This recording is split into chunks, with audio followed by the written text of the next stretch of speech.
না ব্রেক ছাড়া গাড়ি চালাতে আমার ডর লাগে। পুরো দুজন নেমে যাবি তখন দেখি পারতেছি না।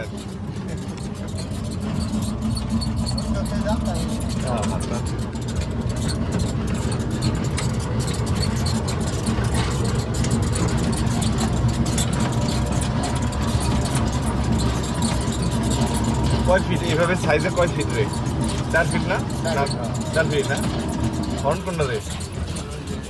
এটা হলো রিস্কি। যে কোনো সময় সাইডে গেলে কি করতে হবে? বেল দিতে হবে, হর্ন দিতে হবে। আমরা এই জিনিসটা শিখি নাই। হালকা না হালকা না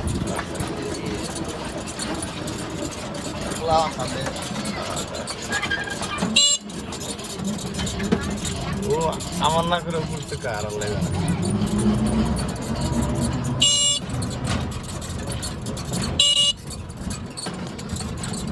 গত 2-3 মাস আগে পঞ্চগড়ে একটা অটো খুব জোরে যাচ্ছিল, প্রায় 50-60 কিলোমিটার বেগে। সিসি ক্যামেরা দেখা গেল দাদার কোলে ছিল নাতি, 4 বছর মনে হয়। হুট করে নাইমে যে দৌড় দিচ্ছে না, এক অটো তোলে করে মারাই গেল, মাথার উপরে গেছে। তো তোরটা ব্রেক একটু দুর্বল তাই না রে? হ্যাঁ তোরটা আমি দেখলাম না। সব অটো কি দুর্বল না তোরটা বেশি?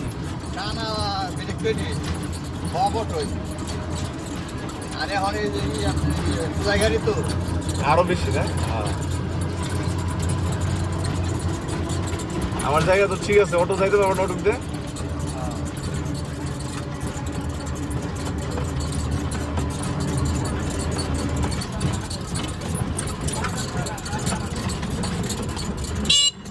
জায়গা আগে নাকি?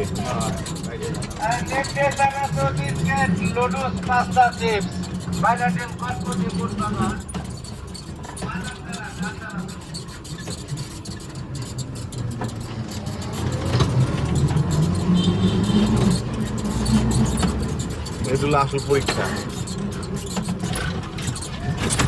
এই হলো বাংলাদেশের রাস্তাঘাট।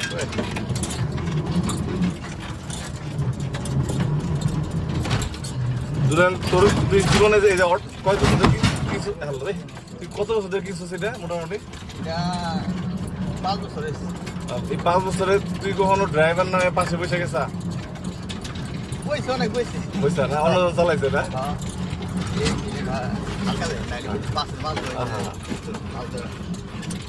ব্রেক করলো হয় যাবে।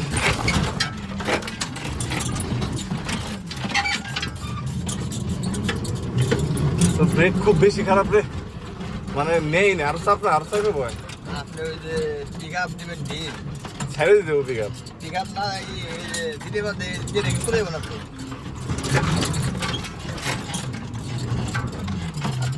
তারপরে আপনি আসছেন না। আমার কোনো কিছু কন্ট্রোল নাই। পোয়া দিলে বা 200 গাড়ি বেড়ে। তোরা এক্সপার্ট, আমরা তো চালাই না। এটা মনে হয় না আপনি এখানে চলে এলেন যে এটা তো ওই অন্তত দিয়ে দেবো যা। এটা তো ভালো।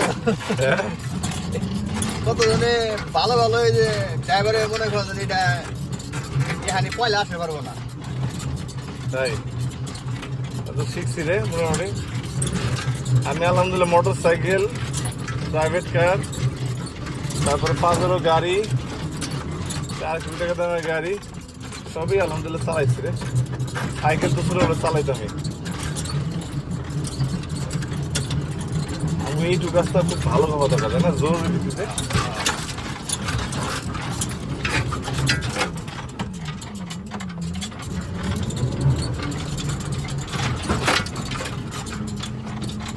সাইড দিয়ে একটু রাস্তাটা ভালো আর কি,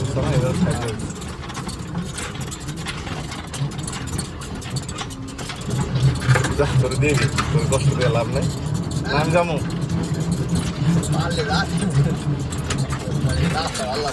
রাস্তা বেশি খারাপ রে।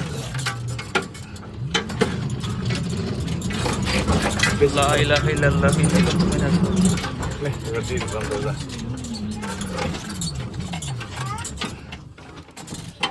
ও